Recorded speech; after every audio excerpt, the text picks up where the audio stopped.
What you're about to see is absolutely gruesome, and for sensitive viewers, please turn it off now. So South Africa seems to be failing in this cause. We need the world to unite. Just imagine waking up to two of your friends, your best friends, brutally murdered. But to add to the insult, both of them are pregnant. One 14 months and one 6 months. So this is what's happening in South Africa. I'm standing here with Carlo. He's the owner of this farm in Natal. And over the past year, he's lost 12. Well, let's make it 14 with the past 2 that have been murdered as well, because both of them were pregnant. There we go. If you look at the little fetus there, there's one little calf as well. Okay, Carlo, please just tell me, what did you feel when this happened the other night? Yeah, the emotions vary from sadness to frustration to anger to hate. It's years of work. That's telling you this is not a chicken that you grow in 6 months.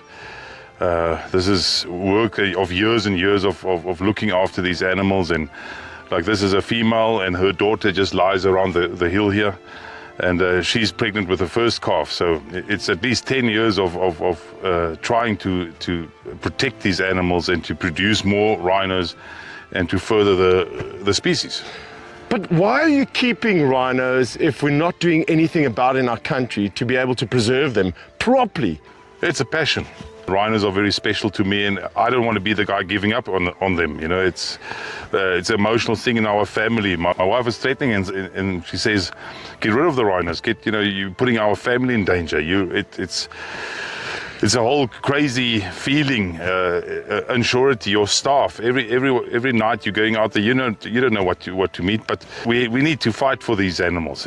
These guys are coming in here in the middle of the day shooting rhinos. They've got the technology that our anti-poaching people have. They have thermos. They have all those kinds of things, and the money is just too big there. They earn too much money. The black market is just too lucrative to make them stop. And we need to find a way to cut out the middleman and to stop the tide of poaching.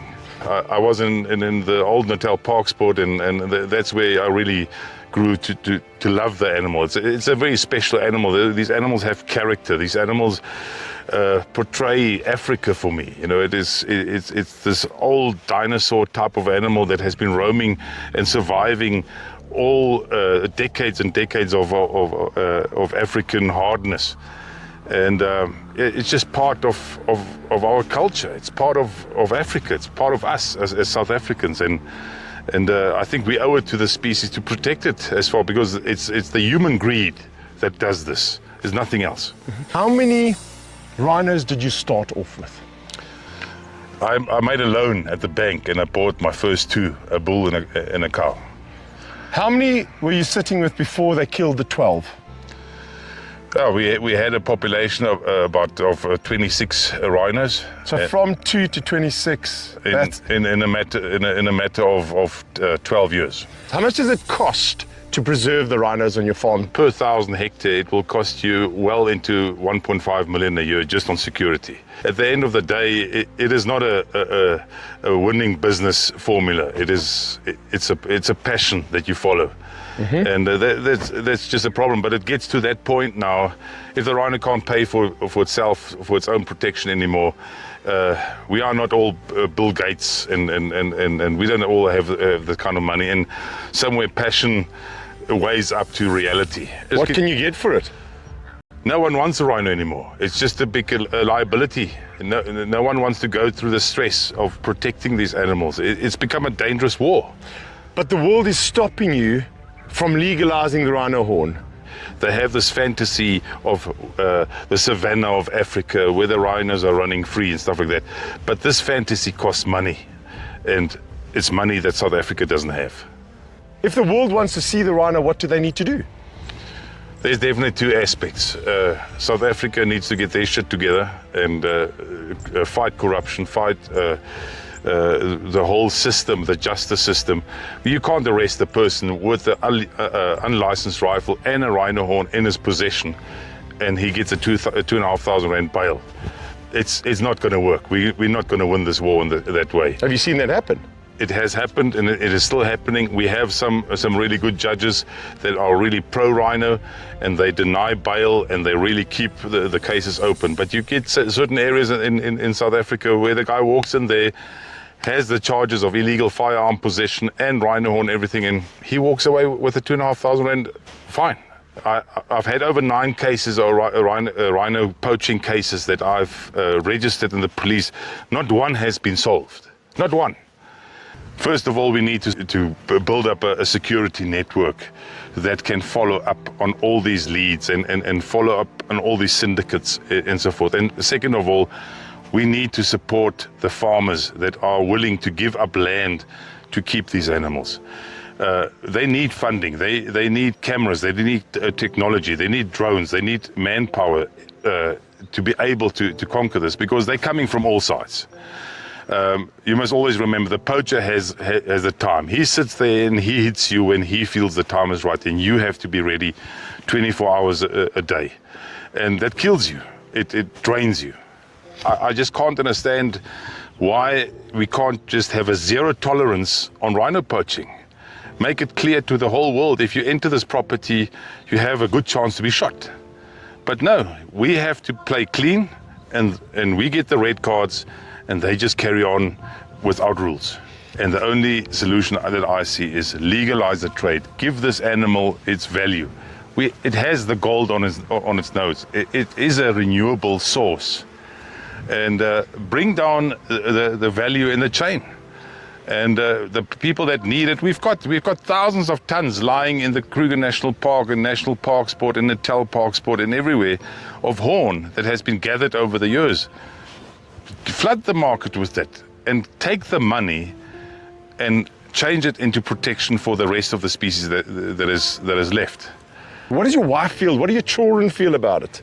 They hate the rhinos at this point in time, because it makes dad lose his shit. It makes dad uncomfortable. It makes dad stressed. So at this point, the rhinos are losing friends as well, because they are the cause that there is emotional misbalance in our family. I feel there must be an organization that is transparent, and where you as a farmer maybe can knock on the door and ask for help, and there's a system where the money can flow clearly to what is needed. I think we need someone to step up and take the leadership in this funding of help that comes from abroad, because alone and with the resources that we have here, you can forget it. If you put a guard here on every rhino for 24 hours a day, it will cost you 40,000 Rand a month. And it's just not worthwhile. You're depleting yourself, you're depleting your finances, and at the end of the day, you must weigh it up. It's impossible. So the only way to make it sustainable for the next couple of years, put the value back in a live rhino. Because at the moment, the value is in a dead rhino. And if we can put it back and the horn can be sold, and the market can be satisfied by that. This rhino could have paid for itself. You would get for that rhino horn, let's say, bring the price down to 500,000 or 400,000 Rand a kilo. And this rhino most probably had about 5 kilos on a nose. So you would cut off 4 kilos and you would have 1.5 million Rand. And that 1.5 million Rand could really protect this rhino for the next couple of years, until in 3 years' time that rhino will have another 3 kilos on its nose. At the end of the day, we are sitting alone here and this rhino's dead. So this is where the buck stops now. She will never produce again. She's gone. Her daughter that was in calf for the first time, she didn't even see her first calf. So these 4 rhinos gone. Connor, what is the horn used for? Some people haven't got a clue what they use it for. Yeah, in the beginning, years ago, it was medicinal, the horn. They said it cured heart disease or blood pressure, or it gave you a hard-on for the people that struggle with that kind of problem. But that has been sorted a little bit. There's been a lot of media coverage about it, and I think the people in the Far East have realized that it doesn't have that kind of value.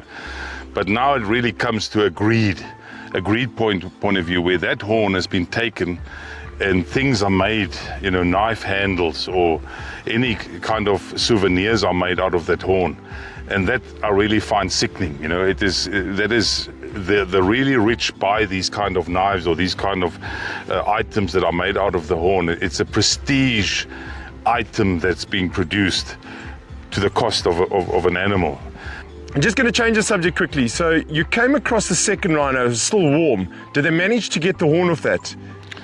No, the shot was reported 3 minutes past 10, and my reaction time was I was in about 6 minutes. I was here on the property, so the poachers didn't manage to cut the horn off. It was too little time, so I missed those poachers by millimeters. Have you got the horn? Can you show me? Yeah, sure. Have you got it? Yeah. I've never seen a rhino horn up close cut off, and I don't ever want to actually see it, but this is for the purposes of the video. Can I see underneath it? It's still fresh with all the maggots. Okay, so here's mom, and that's her daughter. Yeah. Now, shot for nothing, killed for nothing.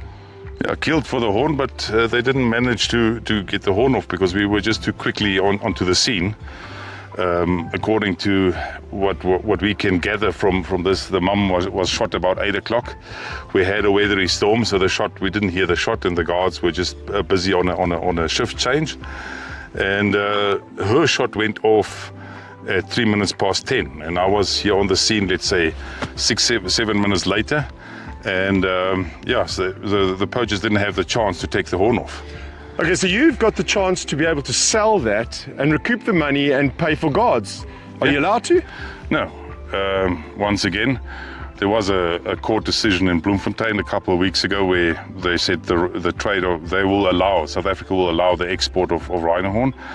But at the last convention, the CITES convention now, they said no, the whole world has decided they will not open the trade.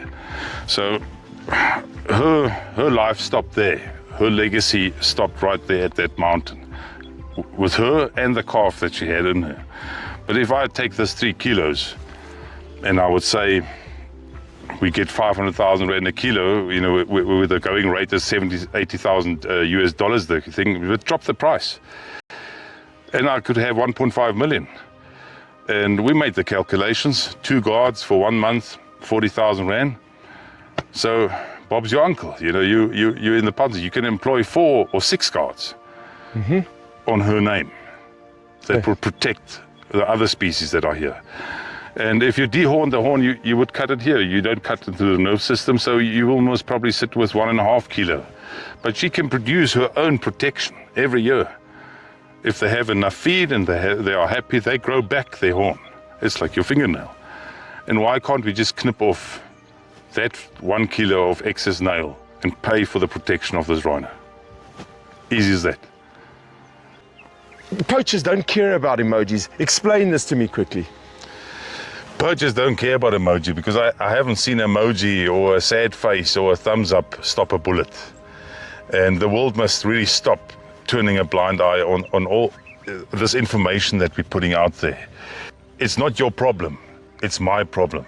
But I'm asking your help because I can't do this alone. And if your fantasy from Europe or the States or wherever you are is to think or to wish or to have this Walt Disney feeling, animals are roaming freely, then I have to ask for your help to make this reality true. Don't send me this, don't send me a tear, don't send me a pray emoji, because that just, it doesn't help shit. We need feet on the ground and we need law and order to prevail. That's it.